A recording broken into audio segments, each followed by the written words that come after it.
Moinabad farm house drug party remand రిపోర్టులో కీలక అంశాలు వెల్లడయ్యాయి. ఫామ్ హౌస్ లో తాము వెళ్లగానే ముందుగా బుల్లెట్ సౌండ్ వినిపించిందన్నారు పోలీసులు. బుల్లెట్ సౌండ్ విని తాము అలర్ట్ అయినట్లు రిమాండ్ రిపోర్టులో తెలిపారు. తాము పోలీసులమని ఎలాంటి చర్యలు తీసుకోమని గట్టిగా అరిచినట్లు రిపోర్టులో చెప్పారు. మీరు కాల్ చేయండి, నేను మొత్తం చూసుకుంటాను, ఏం జరిగినా నాదే బాధ్యత అంటూ గట్టిగా ఓ సౌండ్ వినపడినట్లు రిమాండ్ రిపోర్టులో చేర్చారు. Moinabad farm house drug party remand రిపోర్టులో కీలక అంశాలు వెల్లడయ్యాయి. ఫామ్ హౌస్ లోకి తాము వెళ్లగానే ముందుగా బుల్లెట్ సౌండ్ వినిపించిందన్నారు పోలీసులు. బుల్లెట్ సౌండ్ విని తాము అలర్ట్ అయినట్లు రిమాండ్ రిపోర్టులో తెలిపారు. తాము పోలీసులమని ఎలాంటి చర్యలు తీసుకోమని గట్టిగా అరిచినట్లు రిపోర్టులో చెప్పారు. మీరు కాల్ చేయండి, నేను మొత్తం చూసుకుంటాను, ఏం జరిగినా నాదే బాధ్యత అంటూ గట్టిగా ఓ సౌండ్ వినపడినట్లు రిమాండ్ రిపోర్టులో చేర్చారు. Moinabad farm house drug party remand రిపోర్టులో కీలక అంశాలు వెల్లడయ్యాయి. ఫామ్ హౌస్ లోకి తాము వెళ్లగానే ముందుగా బుల్లెట్ సౌండ్ వినిపించిందన్నారు పోలీసులు. బుల్లెట్ సౌండ్ విని తాము అలర్ట్ అయినట్లు రిమాండ్ రిపోర్టులో తెలిపారు. తాము పోలీసులమని ఎలాంటి చర్యలు తీసుకోమని గట్టిగా అరిచినట్లు రిపోర్టులో చెప్పారు. మీరు కాల్ చేయండి, నేను మొత్తం చూసుకుంటాను, ఏం జరిగినా నాదే బాధ్యత అంటూ గట్టిగా ఓ సౌండ్ వినపడినట్లు రిమాండ్ రిపోర్టులో చేర్చారు. ఇదే అంశానికి సంబంధించి మరిన్ని డీటెయిల్స్ అజయ్ లైవ్ లో అందిస్తారు. Ajay, farm house drugs case విచారణ అప్డేట్స్ ఏంటి? రిమాండ్ రిపోర్ట్ లో ఏముంది? బీఆర్ఎస్ నేత మాజీ తాండూరు ఎమ్మెల్యే పైలట్ రోహిత్ రెడ్డి ఫామ్ హౌస్లో డ్రగ్ పార్టీని ఈగల్ టీం భగ్నం చేసిన విషయం తెలిసిందే. పార్టీలో 11 మంది ఇన్వాల్వ్ కాగా అందులో టెస్టులు చేసిన తర్వాత 6గురికి డ్రగ్స్ తీసుకున్నట్లు పాజిటివ్ వచ్చిన విషయము, అందులో 3గురిని ఆల్రెడీ రిమాండ్ చేసిన విషయం కూడా తెలిసిందే. అయితే ఈ ప్రక్రియ మొత్తానికి సంబంధించి పోలీసులు రిమాండ్ డైరీకి సంబంధించి రిమాండ్ రిపోర్ట్లో చాలా కీలకమైన విషయాల్ని పొందుపరిచారు. అయితే ఫామ్ హౌస్లో డ్రగ్ పార్టీ జరుగుతుందనే ఒక పక్కా సమాచారంతో రైడ్స్ నిర్వహించడానికి పోలీసులు వెళ్తున్న క్రమంలో రాత్రి 9:30 అంటే మొన్న రాత్రి 9:30 ఫామ్ హౌస్లోకి పోలీసులు ఎంటర్ అయ్యారు. పోలీసులు ఎంటర్ అయ్యేటప్పటికే ఎవరో వస్తున్నారు అని గ్రహించి, ఎందుకంటే వీళ్ళంతా ఫామ్ హౌస్లోనే స్విమ్మింగ్ పూల్ దగ్గర పార్టీ చేసుకుంటున్నారు. సో అక్కడ నుండి ఒక్కసారిగా ఫైరింగ్ అనేది స్టార్ట్ చేశారు, గాల్లో కాల్పులు జరుపుతున్నారు. సో పోలీసులు ఇంకా ఫామ్ హౌస్ లోపలికి, అంటే స్విమ్మింగ్ పూల్ ఏరియా పార్టీ జరిగే ఏరియాకి ఎంటర్ కాకముందే ఫైరింగ్ అనేది స్టార్ట్ అయింది. సో అప్పటికి పోలీసులు కూడా గట్టిగా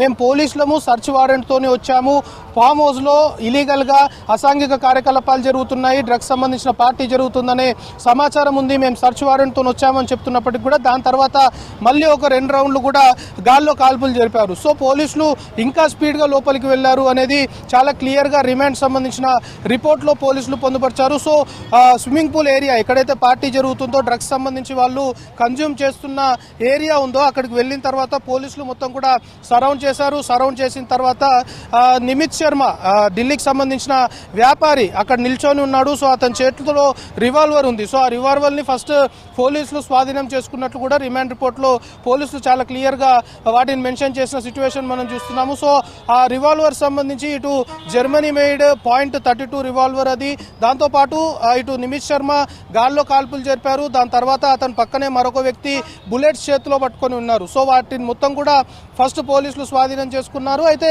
ఈ ఫైరింగ్ అనేది జరిగేటప్పుడు పోలీసులకి ఇంకొక వాయిస్ కూడా వినపడింది అనేది చాలా క్లియర్గా, అంటే ఇది ఒక మెయిన్ పాయింట్గా రిమాండ్ రిపోర్ట్లో చెప్పుకోవాలి.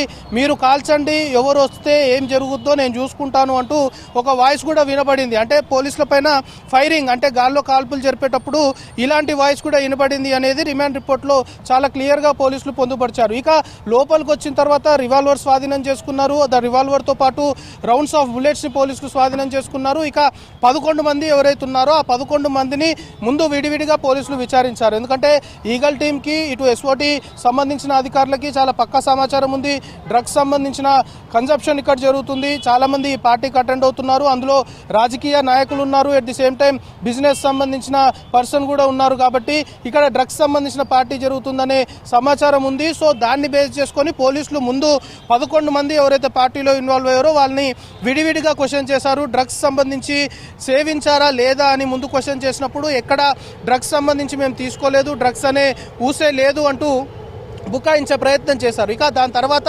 పైలట్ రోహిత్ రెడ్డికి సంబంధించిన డ్రైవర్ని క్వశ్చన్ చేసినప్పుడు డ్రగ్స్ సంబంధించిన ఒక లీడ్ పోలీసులకు దొరికింది. సో సిల్వర్ శరత్ అనే వ్యక్తిని కూడా క్వశ్చన్ చేశారు. సో అతడు ఇక్కడ డ్రగ్స్ సంబంధించి కన్జ్యూమ్ చేస్తున్నారు అనేది కొంతమేరకు పోలీసులకి లీడ్ ఇచ్చిన తర్వాత కౌశిక్ రవి అనే వ్యక్తిని క్వశ్చన్ చేశారు. అంటే కౌశిక్ రవి అనే వ్యక్తిని క్వశ్చన్ చేసినప్పుడు అతడు చాలా క్లియర్గా చెప్పాడు, సిమ్లాకి వెళ్ళినప్పుడు సిమ్లాలో ఈ డ్రగ్స్ సంబంధించి గ్రామ్కి కొకైన్ ఒక గ్రాము 15,000 రూపాయలు పెట్టి కొని ఇక్కడ పార్టీ కోసం తీసుకొచ్చాను, ఈ పార్టీ కోసమే ఈ డ్రగ్స్ సంబంధించి ఇక్కడ తీసుకొచ్చాను అనేది పోలీసులకు చెప్పడంతో పాటు అతని వద్ద డ్రగ్స్ కూడా లభ్యమైన సిచ్యువేషన్. సో అప్పుడు ర్యాపిడ్ టెస్టులు నిర్వహించారు. దాదాపు 11 మందికి ర్యాండమ్గా ఈ డ్రగ్స్ సేవించారా లేదా అనేది ఇన్స్టాంట్గా తెలియాలి కాబట్టి దానికి సంబంధించి ఈగల్ టీం వద్ద ఉన్నటువంటి ఎక్విప్మెంట్తో ర్యాండమ్ టెస్టులు నిర్వహించారు. ర్యాండమ్ టెస్టులు నిర్వహించిన తర్వాత 5గురికి పాజిటివ్ వచ్చింది. అంటే 11 మందిలో 5గురు డ్రగ్స్ సేవించారు అనేది ర్యాండమ్ టెస్ట్లో తేలింది. దాని తర్వాత మళ్ళీ ఒకసారి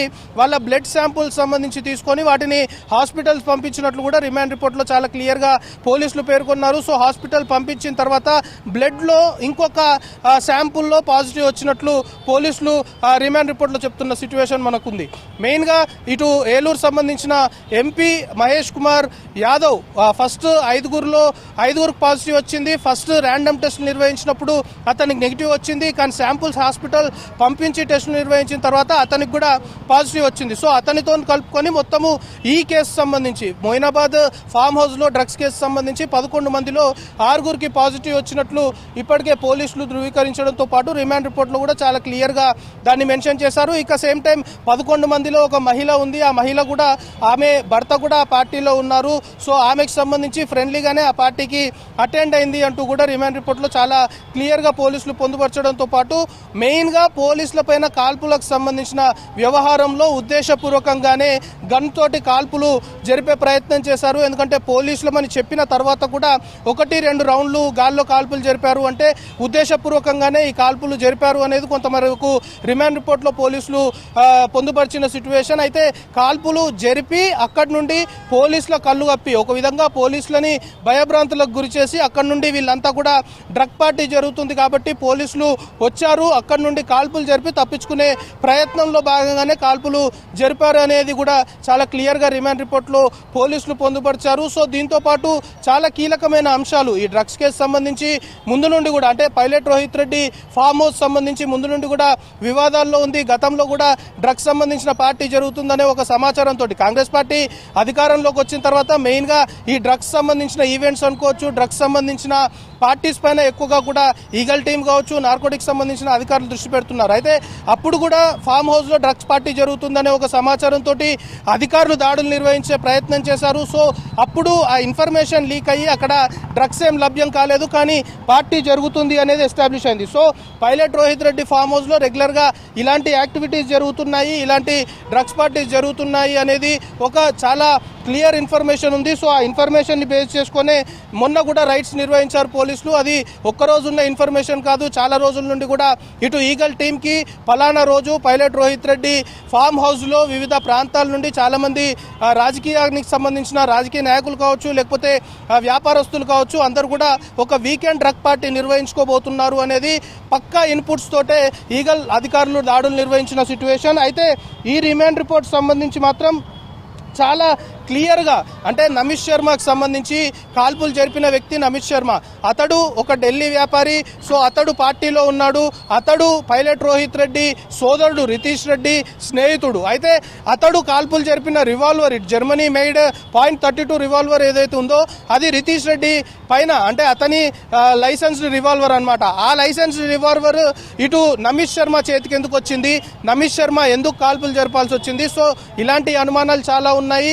పోలీసులు మాత్రం రిమాండ్ రిపోర్ట్లో చాలా క్లియర్గా అంటే ఈ ఫైరింగ్ సంబంధించి ఆర్మ్స్ యాక్ట్ సంబంధించిన సెక్షన్స్ కూడా ఇందులో ఇంపోజ్ చేశారు. కాబట్టి మెయిన్గా నమిత్ శర్మని ఇటు పైలట్ రోహిత్ రెడ్డి కావచ్చు, అతని తమ్ముడు ఎంకరేజ్ చేయబట్టే పోలీసుల పైన కాల్పులు జరపాలి అని కొంతవరకు వాళ్ళు చెప్పిన దాన్ని బట్టే అతను పోలీసులని భయభ్రాంతులకు గురి చేసి అక్కడి నుండి తప్పించుకునే ప్రయత్నంలో భాగంగానే కాల్పులు జరిపారు అనేది కొంతమేరకు రిమాండ్ రిపోర్ట్లో పోలీసులు పొందుపరిచిన అంశము. సో మొత్తం ఫామ్ హౌస్ కేసు సంబంధించి పైలట్ రోహిత్ రోహిత్ రెడ్డి ఫామ్ హౌస్లో డ్రగ్స్ పార్టీకి సంబంధించిన వ్యవహారంలో ప్రస్తుతం రిమాండ్ రిపోర్ట్లో ఇలాంటి కీలకమైన అంశాలన్నింటినీ కూడా పోలీసులు పొందుపరిచారు. చాలా వరకు అంటే 11 మందిలో 6 పాజిటివ్గా తేలింది, మిగతా 5 నెగిటివ్ వచ్చింది. వాళ్ళకి నోటీసులు ఇచ్చి పంపించేశారు. ఆ పాజిటివ్ వచ్చిన 6లో 3 ప్రస్తుతం రిమాండ్ చేశారు. అయితే ఈ కేసుకు సంబంధించి మెయిన్గా కొన్ని క్వశ్చన్స్ ఇంకా పోలీసులకు ఉన్నాయి. దానికి సంబంధించిన దర్యాప్తు చేస్తున్నామని చెప్తున్నారు. ఎందుకంటే పైలట్ రోహిత్ రెడ్డి కావచ్చు, వాళ్ళ తమ్ముడు సంబంధించిన యాక్టివిటీస్ గతం నుండి కూడా మానిటరింగ్ జరుగుతుంది. పోలీసులు కన్నేసి పెట్టారు. సో రెగ్యులర్గా ఇలాంటి డ్రగ్స్ సంబంధించిన యాక్టివిటీస్లో ఇన్వాల్వ్ అవుతున్నారనే ఒక పక్క సమాచారం ఉంది. కాబట్టి మెయిన్గా పైలట్ రోహిత్ రెడ్డి బీఆర్ఎస్ నేత, తాండూరు మాజీ ఎమ్మెల్యే పైలట్ రోహిత్ రెడ్డి కావచ్చు, లేకపోతే అతని తమ్మునికి హైదరాబాద్కి డ్రగ్స్ ఏ విధంగా వస్తున్నాయి, వీళ్ళకి ఎవరు సప్లై చేస్తున్నారు, ఏ ప్రాంతం నుండి హైదరాబాద్కి వీళ్ళు డ్రగ్స్ తీసుకొని వస్తున్నారు. సో ఫామ్ హౌస్ కేంద్రంగా రెగ్యులర్గా ఈ మధ్య కాలంలో ఎన్ని డ్రగ్ పార్టీస్ జరిగినాయి, ఎంతమంది అటెండ్ అయ్యారు, ఇందులో వివిధ ప్రాంతాల నుండి వచ్చిన వారు ఎవరెవరు ఉన్నారు, మెయిన్గా డ్రగ్స్ సంబంధించి వీళ్ళకి ఎక్కడి నుండి డ్రగ్స్ అనేవి ఇంత ఈజీగా హైదరాబాద్ చేరుతున్నాయి అనేది మాత్రం పూర్తి స్థాయిలో కూడా ఇంకా పోలీసులు దర్యాప్తు చేస్తున్నారు. సో ప్రస్తుతం ఫామ్ హౌస్ కేసుకు సంబంధించిన రిమాండ్ రిపోర్ట్లో మాత్రం ఓవరాల్గా బీఆర్ఎస్ నేత, మాజీ తాండూరు ఎమ్మెల్యే పైలట్ రోహిత్ రెడ్డియే ఈ పార్టీ ఆర్గనైజ్ చేశాడు. పైలట్ రోహిత్ రెడ్డి పిలుపు మేరకే, ఆయన ఆహ్వానించినందుకే ఎవరైతే 11 మంది ఈ పార్టీకి వచ్చారో పైలట్ రోహిత్ రెడ్డి ఇన్వైట్ చేసినందుకే అందరూ కూడా వచ్చారు అనేది చాలా క్లియర్గా రిమాండ్ రిపోర్ట్లో, అంటే ఇప్పటి వరకు ఇన్వెస్టిగేషన్ జరిగిన దాన్ని బట్టి పోలీసులు సేకరించిన ఆధారాలు, పోలీసులు సేకరించిన స్టేట్మెంట్స్ అన్నింటినీ బేస్ చేసుకొని కూడా రిమాండ్ రిపోర్ట్ చేస్తారు. సో ఈ రిమాండ్ రిపోర్ట్లో ఇప్పటి వరకు జరిగిన ఇన్వెస్టిగేషన్ సంబంధించి కర్త కర్మ క్రియ మొత్తం కూడా మాజీ తాండూరు ఎమ్మెల్యే బీఆర్ఎస్ నేత పైలట్ రోహిత్ రెడ్డిగానే రిమాండ్ రిపోర్ట్లో అయితే పోలీసులు చాలా క్లియర్గా పేర్కొన్నారు. ప్రస్తుతం పోలీసుల నుండి మనకంతున్న ఇన్ఫర్మేషన్ని బట్టి ఇంకా ఇన్డెప్త్ ఇన్వెస్టిగేట్ చేయాల్సి ఉంది. డ్రగ్స్ సంబంధించిన మూలాలు అనుకోవచ్చు, వీళ్ళకి రెగ్యులర్గా డ్రగ్స్ సప్లై చేస్తున్న వారెవరు, ఏ ప్రాంతం నుండి రెగ్యులర్గా పైలట్ రోహిత్ రెడ్డి కావచ్చు అతని టీంకి డ్రగ్స్ చేరుతున్నాయి, హైదరాబాద్కి ఏ విధంగా సప్లై జరుగుతుంది అనే కోణంలో ఇంకా దర్యాప్తు కొనసాగుతుంది అనేది మాత్రం అటు ఈగల్ సంబంధించిన అధికారులు చెప్తున్నారు. అపర్ణ.